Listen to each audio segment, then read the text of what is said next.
देखिए आज मैं बैठा हूँ चाइना की फास्ट स्पीड ट्रेन के अंदर। मैंने इससे पहले इसके बारे में एक वीडियो बनाई है जिसमें मैंने बताया था आपको कि चाइना में जो है वो दो तरह की ट्रेन्स चलती हैं। एक होती है फास्ट स्पीड ट्रेन, एक होती है slow speed train. Fast speed train की जो मैक्सिमम स्पीड है वो होती है 350 किलोमीटर पर आवर, और जो स्लो स्पीड ट्रेन है उसकी स्पीड होती है 120 किलोमीटर पर आवर।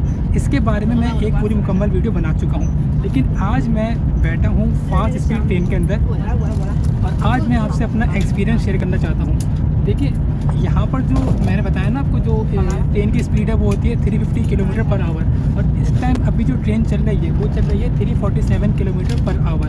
ठीक है, ये तो हुई एक बात, लेकिन असल बात बताने की वो ये है कि देखें यहाँ पर जो ट्रेन चलती है वो कितनी स्मूथ होती है। मैं यहाँ पर आके बैठा, मैंने यहाँ पर जो बोतल उल्टी रखी हुई है, ठीक है, ये वो उल्टी बोतल रखी हुई है। जब से मैं आया हूँ मैंने इसको ऐसे उल्टा रखा हुआ है और ये बोतल अपनी जगह से हिली तक नहीं है। यहाँ पे यानी ट्रेन का जो सिस्टम है इतना ज़बरदस्त है, इतनी स्मूथ ट्रेन चल रही है कि ये बोतल मैंने ला के रखी, ये अभी तक ऐसी ही रखी हुई है, इवन कि ये हिली भी नहीं है। इसका जो पानी का लेवल है वो भी बिल्कुल कांस्टेंट है। और अभी ट्रेन की स्पीड हो गई है 346 किलोमीटर पर आवर।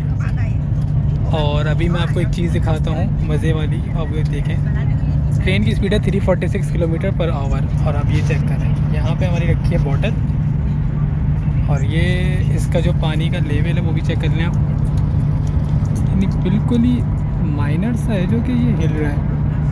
ठीक है, ये है यहाँ पे टेक्नोलॉजी, ये है इनकी फास्ट स्पीड ट्रेन। ठीक है, आप ये चेक करें, बोतल ऐसी रखी हुई है और इसका जो पानी का लेवल है वो मैंने आपको दिखा दिया। तो भाई ये है अजीम शाहकार, ये होती है इजाद, ये होती है इन्वेंशन। ठीक है, वो आप वहाँ पे चेक करें, वो उसकी स्पीड और बढ़ गई, हो गई है 347 किलोमीटर पर आवर। ठीक है भाई, और यहाँ पे ये चेक करें आप ज़रा इसका पानी का।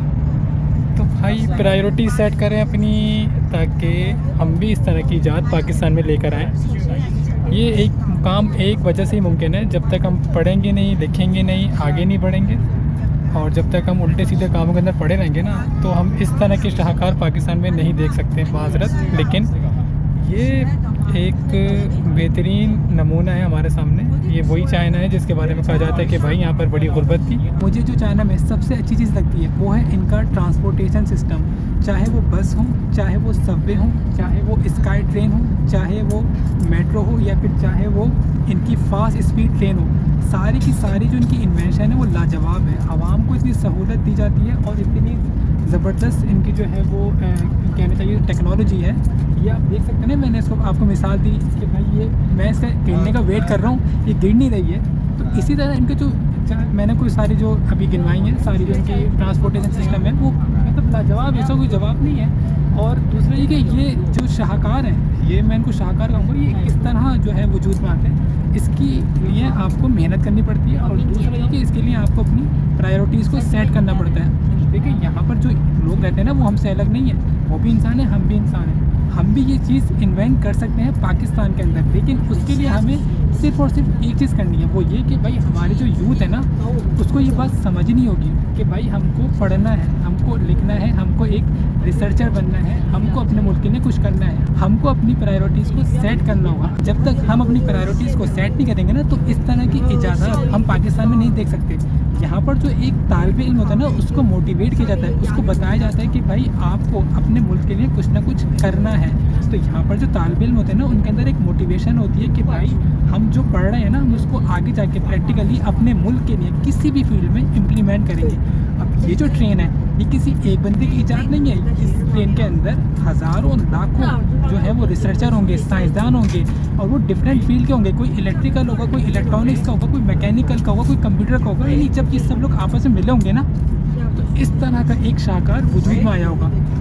लेकिन फिर बात वही है कि ये सब चीज़ें कैसे मुमकिन है, उसकी एक ही वजह है कि भाई जब तक अपना गोल सेट नहीं करते हम, जब तक हम अपने यूथ को ये नहीं बताएंगे कि भाई आप पढ़ें लिखें और अपने मुल्क को फ़ायदा पहुँचाएँ, तब तक हम ऐसा नहीं कर सकते। यूथ है ना उसको ये बात समझनी होगी कि भाई अगर हमको पाकिस्तान में इस तरह की इन्वेंशन लानी है तो एक तो ये कि हमको अपने आप से मुखलिस होना होगा, दूसरा है कि फिर हमको पाकिस्तान से भी जो है मुखलिस होना होगा, ताकि हम पाकिस्तान को इस तरह का फ़ायदा पहुंचा सकें। इस तरह की इन्वेंशन है पाकिस्तान में, इस तरह का ट्रांसपोर्टेशन सिस्टम हम पाकिस्तान में ला सकें ताकि जो है लोगों को फ़ायदा हो और हमारा जो मुल्क है वो आगे तरक्की करे। अभी जो है हमारे मुल्क में जो ट्रेन चल रही है उसकी जो स्पीड है वो 120 किलोमीटर पर आवर है। अब देखेंगे बोतल मेरे पीछे रखी हुई है, मैं इसे गिरने का वेट कर रहा हूँ, ये अभी तक गिरी नहीं है, 1 घंटा हो चुका है। और हमारे यहाँ एक बात ये कही जाती है कि अगर कोई बंदा ट्रेन के अंदर बैठता है ना और अगर वो दूध पी के बैठे तो थोड़ी देर बाद जो है वो दूध उसका पेट में जाके दही बन जाता है। ये एक मिसाल दी जाती है पाकिस्तान में। या अगर किसी के पेट के अंदर पथरी है तो वो पाकिस्तान की ट्रेन के अंदर बैठ जाए तो थोड़ी देर बाद उसकी जो पेट की पथरी है वो निकल जाएगी। ये एक मिसाल है जो कि दी जाती है अक्सर पाकिस्तान के जो ट्रांसपोर्टेशन सिस्टम है उसके बारे में। ये देख सकते हैं भाई,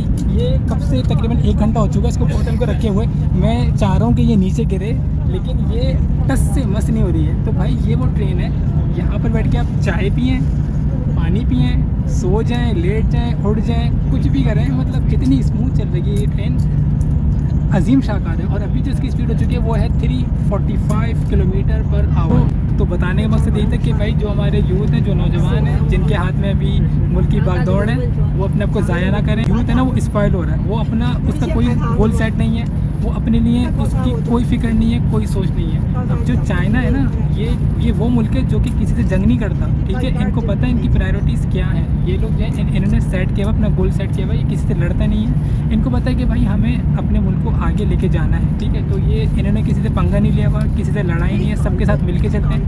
पूरी दुनिया को इन्होंने अपने हाथ में मुट्ठी में बंद कर लिया, ठीक है। और दूसरा ये कि अमेरिका के बाद चाइना दूसरे नंबर पर है मईशत में। कुछ अर्से बाद चाइना जो है वो नंबर 1 हो जाएगा मईशत में। ये सब कैसे मुमकिन है? अब हमारी प्रायोरिटीज़ क्या है? हम जो है वो लड़ रहे हैं, आपस में लड़ रहे हैं, फिर एक मुल्क दूसरे मुल्क से लड़ रहा है, कुछ पता नहीं है। कोई राइट साइड पे जा रहा है, कोई लेफ़्ट पे जा रहा है, जिसका जो दिल चाह रहा है ना वो हो रहा है। मतलब किसी का कोई गोल सेट नहीं है, किसी को कुछ पता नहीं है कि भाई हमें आगे जाके क्या करना है। इससे पहले हमें अपने बारे में सोचना होगा, पाकिस्तान के बारे में सोचना होगा।